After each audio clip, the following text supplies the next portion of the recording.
Ladies and gentlemen, welcome to 6 things that we learned from England 0, Slovenia 0. If you do go on to enjoy today's video, please make sure to drop a like on there for me. If you could try and hit 100 likes on today's video, that'd be massively appreciated. Subscribe if you're new as well. We're on the road to 9,000 subscribers, so please make sure you are subscribed if you haven't already, with that post notification bell on. It's free to do so, and it does massively help out. Get your thoughts on as well down in the comment section down below on the 6 talking points that I do go on to discuss in today's video, and also your thoughts on last night's absolute snooze fest. It was so boring to watch again under Gareth Southgate. We have managed to qualify, we have managed to top the group, but nobody has any confidence going into the knockout rounds now, and we've actually ended up on the favourable side of the draw. A lot of the big teams are on the other side of it, and we've done well. We will avoid teams like Portugal, France, Germany, Spain, etc. until the final, if we obviously get there. But with the way we're playing at the moment, would anyone be surprised if we were to get knocked out in the next round? I don't know if we're going to play Austria or Netherlands. Some I've seen a load of different teams that have been mentioned. I'm not sure specifically who we are going to play, but is anyone really confident considering how much we've struggled in the group stage matches? Just scored the 2 goals. Yes, we've kept 2 clean sheets in that time, but it's not exactly been entertaining. And I feel like Anthony Gordon, who came on the 89th, 90th minute, has probably been one of our better players this tournament so far. I would probably argue people like Ivan Toney, Adam Wharton, who haven't even kicked a football yet, have been some of our better players this tournament, because so many players are massively underperforming. But make sure to drop a like on there for me, subscribe if you're new as well, and let's get into it. Starting out then with box number 1 of today's video, I've gone with the green box for Mikey. Now again, I thought he was really good yesterday. Maybe not as good in this one as what he has been in the previous 2 matches, but I thought again, massively impressed, and I think we need to give Guehi a lot of credit. I've said it in the previous videos so far that no one was expecting Guehi to have as good a tournament as what he has done, and defensively he's absolutely brilliant. Always puts his body on his line, always puts his body on the line, puts his head in where it hurts as well. Nearly got an assist and was causing a bit of chaos as well from set pieces when we're going forward. Defensively, I thought he was quite smart. There was an incident, I think in the first half, but I might be wrong, where him and John Stones had a little bit of a mix up, and I think they were both kind of leaving the ball for each other, and then Slovenia were on the counter, and it was quite a dangerous counter. I think it was 3-on-2, something like that, but we had John Stones covering, but Guehi just tactical foul, pull him down, take the yellow card, kind of make up for his own mistake, and then you move on from that. And I think that's something that England haven't really had for a number of years, having that nasty side to you and having that street smartness about, because normally we'd have just allowed them to run forward with the ball, they might have scored from it, and you look back and think, why have we not just taken a cynical yellow on the halfway line? Because yes, it now means that obviously he's only 1 yellow card away from suspension. I'm not sure if they reset at all in the tournament. They might reset in the quarterfinals, but if he is obviously to get suspended, and you look at our other centre-half options, it is a little bit concerning in all honesty, because Conser and Gomez have played at full-back for the majority of this season, and Lewis Dunk, not very good to be honest with you, not up to the standard. But Guehi for me has been brilliant in this tournament so far. I thought again yesterday he had another really solid game, so that's why I've gone with a green box for Guehi. Moving on then to the second box of today's video, I've gone with a yellow box for Kieran Trippier. Now again, he's been getting a lot of stick and a lot of criticism on social media, but the reason why it's yellow is he's playing out of position, and I feel like he wasn't as bad as what a lot of people are making out. I do think he's made out to be a scapegoat. Defensively, I think he's doing his job. While obviously he's not as good as Kyle Walker, considering he's playing slightly out of position, I don't think he's doing a bad job. It's going forward where I think the criticism is deserved for Kieran Trippier, because I think he put 1 cross into the box and we nearly scored from it. I think it was Gallagher and Kane who unfortunately both did miss it right at the end of that first half, and that was kind of only time Trippier really got forward. But because Foden, he comes so central and so deep, our left side is basically non-existent, because Trippier doesn't want to be bombing on and overlapping, because he doesn't want to use his left foot. He wants to cut back every single time, and he doesn't even try and maybe put the defender off by faking going on the outside. He always comes back on the inside. It's making the pitch far too narrow, and it is a big frustration that I have with Kieran Trippier. But again, we've got to factor in he's playing out of position, and for some reason Gareth Southgate only thought to bring 1 natural left back, and he's not going to be fit until the knockout round. So you're then looking at building up a player's fitness in the knockout rounds of the European Championships. It was just really silly, in my opinion, what Gareth Southgate has done. We should have taken another left back. I don't care who that was, even if they're not as good good as someone like a Luke Shaw, because obviously Ben Chilwell hasn't really been at it. Maybe a Tyreek Mitchell potentially. I know there's a few other left back shouts that you could have gone with, but it is frustrating seeing Kieran Trippier cut in on that right foot every single time. And I get he's playing out of position. I don't think he's as bad as what some people are making out, but he did frustrate me a little bit yesterday, so that's why I've gone with the yellow box for him. Moving on then to the third box of today's video, I've gone with a red one for Jude Bellingham. I thought he was terrible yesterday. Not just ineffective when he had the ball. The few times that he did actually pick up the ball, his passes were sloppy. He gave the ball away a number of times, especially in that first 5 or 10 minutes. He did a really strange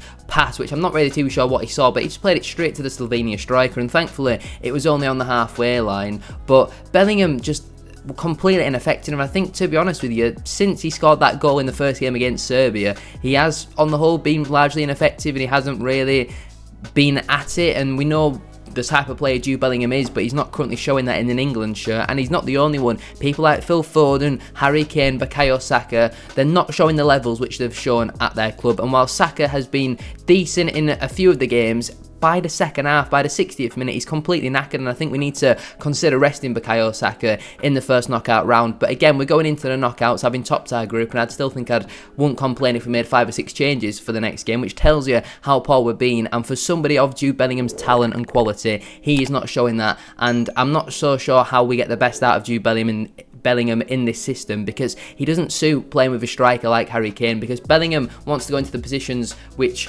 Kane then also wants to be picking up. Like, they both want to be dropping deeper, and it means we've got nobody going down the middle, and it's so frustrating to watch. But Bellingham's quality on the ball was poor. He's not creating anything, he's not getting into the areas and box crashing, which is what he's kind of in there for. And I think there's been a lot of people saying, well, we need to drop Phil Foden to get Gordon in on the left, but based on what I've seen so far, I think I'd start Foden in the middle and either bring Bellingham out of the side or drop Bellingham into the 8. And I know that's not his best position, but I think maybe in this England system it could be his best position. But obviously Gareth Southgate has tried 3 different partners now to Declan Rice in there, that being Trent Alexander-Arnold, Conor Gallagher, and now Kobbie Mainoo. And I think Mainoo has probably been the best of them all. Gallagher I don't think is bad, but doesn't really suit playing against these sort of teams we've been playing in the group stage. And Trent, for me, not a central midfielder. But Jude Bellingham, again, yesterday, just largely ineffective, and when he had the ball he was poor. He was hindering us. Poor attitude, I would argue, maybe as well. There were a few times where I noticed him kind of throwing his arms around, and Declan Rice does that a little bit as well, but just because a pass is 2 or 3 yards a little bit to the side of where you want it doesn't mean you have to go, oh my god, why is that pass not amazing? Maybe try and work a bit harder and win the ball back. And I'm not questioning Jude Bellingham's work rate and ethic, it's just at times that the players seem to be getting frustrated with each other, and that could maybe be because of something happening behind the scenes, because it doesn't really seem like this team are together like what they were in the last Euros, and you could even maybe argue at the last World Cup as well. They all kind of seem to be playing individually. There doesn't seem to be much system, doesn't seem to be much tactics. Jude Bellingham was poor yesterday, and he gets a red box from me. Before we go any further though with today's video, please make sure to drop a like on there for me. We are aiming for 100 likes on today's video, and don't forget as well to subscribe to the channel if you are new. We are on the road to 9,000 subscribers. Get your thoughts in as well down in the comment section down below. Who do you think was England's man of the match in yesterday's game? Moving on then to the 4th box of today's video, I've gone with the green box for Cole Palmer. I thought he came on off the bench and showed exactly why Gareth Southgate needs to be playing him more often. It's criminal it's taken this long for Cole Palmer to actually get some minutes in an England shirt. I'm not sure specifically how long he actually got in the game, maybe 15-20 minutes, something like that, but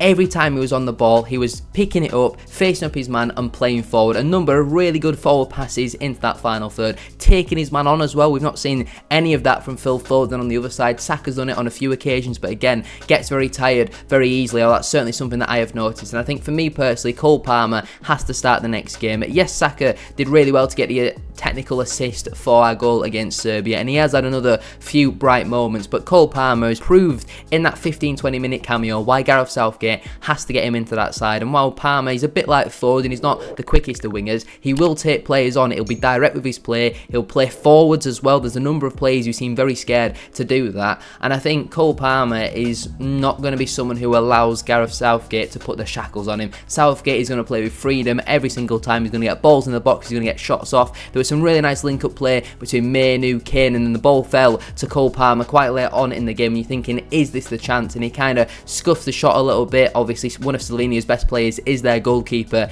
Jan Oblak. You probably would say he is their best player, but Palmer kind of scuffed it a little bit, went towards the near post when he probably wanted to wrap it into that far corner. But on the whole, I thought Palmer had a really positive impact on the game. I was impressed with what I saw from him, so for me personally, he gets a green box. Moving on then to the penultimate box of today's video, I've gone with a yellow box for Kobbie Mainoo. Again, we spoke about it previously there. We don't really know who Declan Rice's best partner is. For me personally, I think it could be Adam Wharton, but I thought Mainoo showed some really good glimpses and spells, and maybe if he was on from the beginning and he didn't try the Conor Gallagher experiment against Slovenia, which we'll get onto that in a moment, then Mainoo might have got a green box. So I thought in the cameo which he showed, I know he came on at half time, you'd argue that's maybe a bit more than a cameo, but from what I saw of Mainoo, I thought he looked positive on the whole, certainly the best of the three who have partnered at Declan Rice so far. But Trent, for me, like I mentioned, never a central midfielder.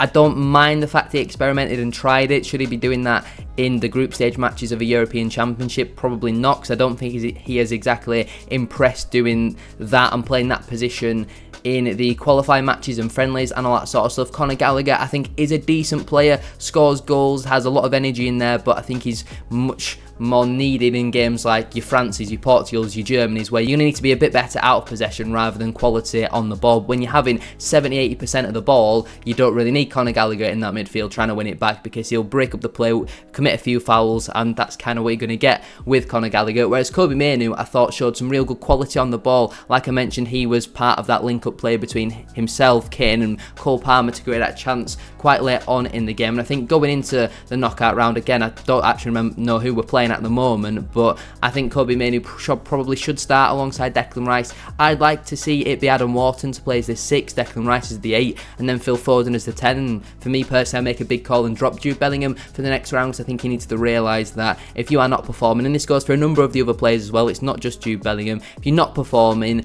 and you've also been really slow with your passes, really sluggish on the ball, then you are going to come out for a game or two. And we know Bellingham is a match winner, but he's not really showing that at this moment in time. Kobbie Mainoo, though, in that midfield, I thought on the whole has a positive impact on the game. He wasn't outstanding, he wasn't amazing, but he had a positive impact on the game. And let's move on then to the final box of today's video. I'm sure you can all predict it. It's a red box for Gareth Southgate. Where do we go from here? I've said it for a number of years now, Gareth Southgate should not be the England manager. How many players have come from their club and then come to England and got better? And I know that's kind of hard to do in international football when you're not with the players consistently, but what is the system? What are the tactics? Because does anybody know? It just seems like we want to sit in, drop deep, and just pass the ball side to side and hope for the best. You cannot play Phil Foden as a left winger and also Kieran Trippier as a left back. There is nothing going down our left side. Anthony Gordon showed more in 5 minutes down that left side than what any of the other players have done all tournament so far. Gordon has to start the next game. He was pacey, direct, and I was genuinely close to giving him a green box, because I think he only touched the ball 2 or 3 times, but he played a really nice through ball towards the end of the game. I think the first time he touched the ball, he got it and tried to spin his man, and unfortunately he did kick it out of play. But that's the first time we've seen someone on that left side try and take somebody on. Phil Foden comes far too central, and then he puts Jude Bellingham out on the left, but